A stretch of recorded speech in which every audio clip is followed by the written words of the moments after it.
तो दोस्तों, आज का हमारा व्रत है हरछठ का व्रत। हरछठ का व्रत क्यों मनाया जाता है, इसके क्या उपाय हैं और क्या क्या किस तरीके से हमें व्रत को मनाना चाहिए। तो सबसे पहले तो यह व्रत माता संतोषी या हरछठ माता और भगवान बलराम, जो कि कृष्ण के बड़े भाई को समर्पित होता है।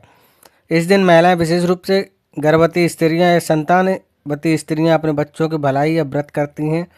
हरछठ के व्रत की कथा इस प्रकार है।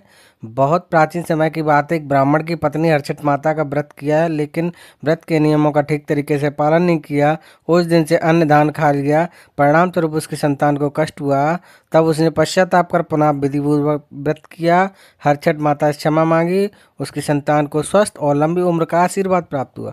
तब से यह परंपरा चली आ रही है। हरछठ को अन्न नहीं खाया जाता है और माता अपने बच्चों के लिए उपवास रखकर पूजा करते हैं। हरछठ की पूजा की विधि के नियम। इस दिन महिलाएं अन्न वर्जित व्रत रखती हैं, यानी अनाज नहीं खाती हैं। केवल फल, दूब, गूल और बेल, जौ और गाय का दूध, दही आदि का सेवन करते हैं। पूजन कैसे करते हैं? आंगन या छत पर मिट्टी का हल बैल खेत और माता का स्वरूप बनाएं। गाय के गोबर से लीपकर पवित्र स्नान करें। पूजन सामग्री: दूध, अक्षत, बेलपत्र, गूल और फल, जौ, गाय का दूध, दही, जल, लाल सिंदूर, धूप, दीप आदि। हरछठ माता और बलराम जी की पूजा करें। हरछठ से जुड़ी प्रतीकात्मक रूप से पूजा, जैसे लकड़ी का हल, मिट्टी का बैल आदि। दिन भर व्रत रखें और संतान की कुशलता की कामना करें। हरछठ के उपाय: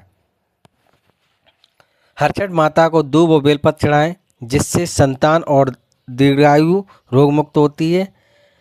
6 तरीके के फल चढ़ाकर व्रत का सेवन करें।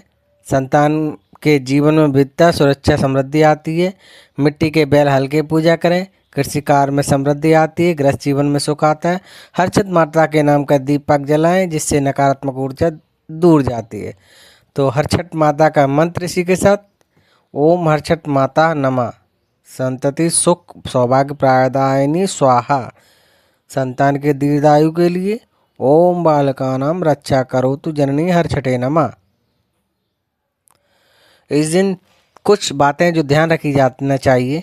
इस दिन हल्का चला हुआ अन्न धान नहीं खाना चाहिए। घर में अनाज नहीं पक सकता। मिट्टी से हल बैल बनाकर पूजा करती। संतान स्त्रियां संतान प्राप्ति के लिए व्रत करती हैं।